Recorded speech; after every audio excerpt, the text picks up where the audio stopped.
Hey everybody, Backpacker Luke here. A few years ago, I decided to switch from using waterproof backpacking boots to using non-waterproof trail running shoes, and it has been one of the best decisions I've ever made, and today I'm going to tell you exactly why I switched and why you should too. So stick around. So a lot of people have been using waterproof backpacking boots or shoes for backpacking for years and years and that kind of thing, and it has become a normal standard to have waterproof shoes while you're backpacking. It does make sense on the surface. You get to keep your feet dry while you're hiking and backpacking on the trail. You step through puddles and mud and all that kind of stuff, and you're just kind of inside the terrain and the environment that you're out in while you're backpacking. It really makes sense to be using waterproof backpacking shoes. However, I actually decided to ditch the waterproof entirely from my shoes. I still, of course, use waterproof. I use rain jackets and all that kind of stuff, but I don't use waterproofing for my shoes anymore. I have a couple of very specific reasons why I do that. One big one, so stick around to the end of the video to know why my really big reason is that I don't use waterproof shoes anymore and waterproofing in my shoes, but there are a couple of reasons. So we're just gonna kind of dive right into this. First, we're gonna talk about some of the limitations of using waterproof backpacking shoes and some of the kind of the cons of it. For one thing, backpacking shoes that are waterproof are actually less breathable. It's kind of a small variation, but they are less breathable. They have that extra lining inside of them. So if you don't know, for waterproofing for basically any material, but especially for shoes, is you have your outside layer, which is kind of your shell. It keeps all the the rough environment outside of your shoe. Then you have the very inside layer, which is all for the comfort and the fit of your shoe. And then in between those two layers is the waterproofing layer. And it's just this very thin membrane that runs through the most of your shoe, and that's their waterproofing right there. It's a membrane that has a technology that basically allows heat that's generated from your foot outside of the shoe, so it lets it out, but then it won't let very much of the environment in, specifically water. That's why it's waterproofing. However, with that lining, there is still kind of a little bit more heat retention than if you have no lining. So that's one of the reasons that I do use non-waterproof shoes, is because it actually helps me expel heat from my feet a little bit more and keep them more comfortable. So they're a little bit cooler to wear, essentially. So that's reason number one. Another reason that I don't use waterproof shoes is that they kind of give you a false sense of safety with waterproofing. So you think that since you have these waterproof shoes on, you can kind of step through any water, step through any puddle, be completely safe, and you're never going to get your feet wet, which just isn't true. Waterproofing on backpacking shoes only is waterproof up to the layer of the height of the shoe, for one thing, obviously, but also most commonly what people don't realize is, actually I'll show you here in person, 1 second. With waterproof shoes, what people don't realize is that, for instance, I have the Salomon shoes here that are waterproofed, and what you have here is the tongue. Now, you're only waterproof up to where that lining is. So what'll happen is you kind of end up stepping inside of a puddle and you think you're fine and safe, or you step in a bunch of mud, whatever it is, and you think that you're fine up to here or even up to here, but it's not really the case. You're actually fine up to right there where the lining is. So waterproofing gives you a false sense of security with dealing with water and puddles, all that kind of stuff.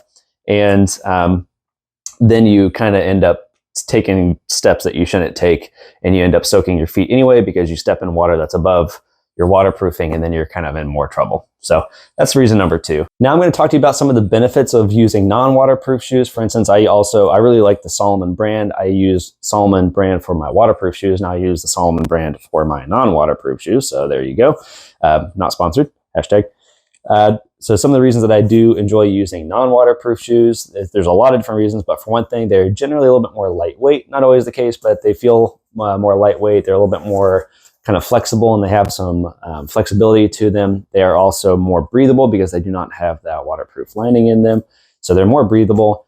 They also keep you kind of on your toes. This is sort of like a weird pro and con thing. I talked about this in the cons with the waterproof shoes, but the pro is they also keep you on your toes a little bit more. So you just you try to avoid water, or at least if you're going to get wet. You're going to get wet if you step in water, if you're like in a kind of a watery environment. So I think that actually helps me out. It keeps me a little bit more aware of what's going on the trail. So that's kind of a random one, but it is actually very true for me. So those are just a couple of reasons that I really enjoy these shoes. There was a specific moment years ago on one of my trips that I was taking. I don't remember exactly which one, but I remember it was years ago. And I had been hiking and actually I've been backpacking for days on end. And something that I had noticed was that my shoes were, my feet, excuse me, were just constantly wet. They never dried out. I was wearing merino wool socks and I was changing out my socks, but my shoes underlying were just so soaking wet that there was nothing I could do. So as soon as I put on a fresh pair of socks, I put them in the shoe. Within 15 minutes, my feet were soaking wet again. And then I was basically just hiking in wet shoes and wet socks every day for the rest of my trip. And that was kind of the moment that I decided, okay, I need to find a better solution for this in a way that I am not hiking in wet shoes all day, every day.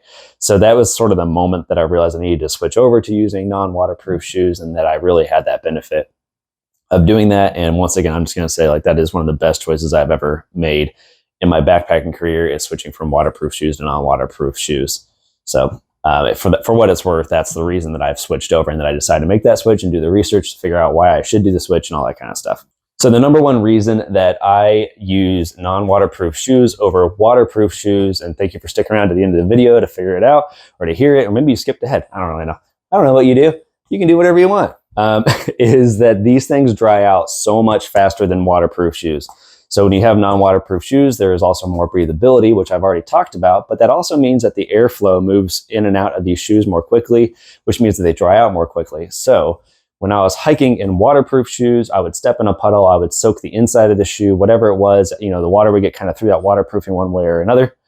And then the inside of my shoes were soaking wet, and it was just really difficult to get them to dry out while I was on the trail. It's already difficult to kind of manage your gear while you're on the trail, and stuff just happens to it.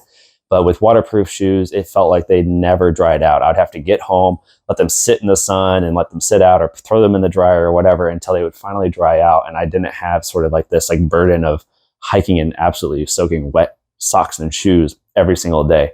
With non-waterproof shoes, they dry out much more quickly. They let the airflow go through in and out of them much more quickly. They're lighter weight, and so they're made out of lighter material, so they dry more quickly.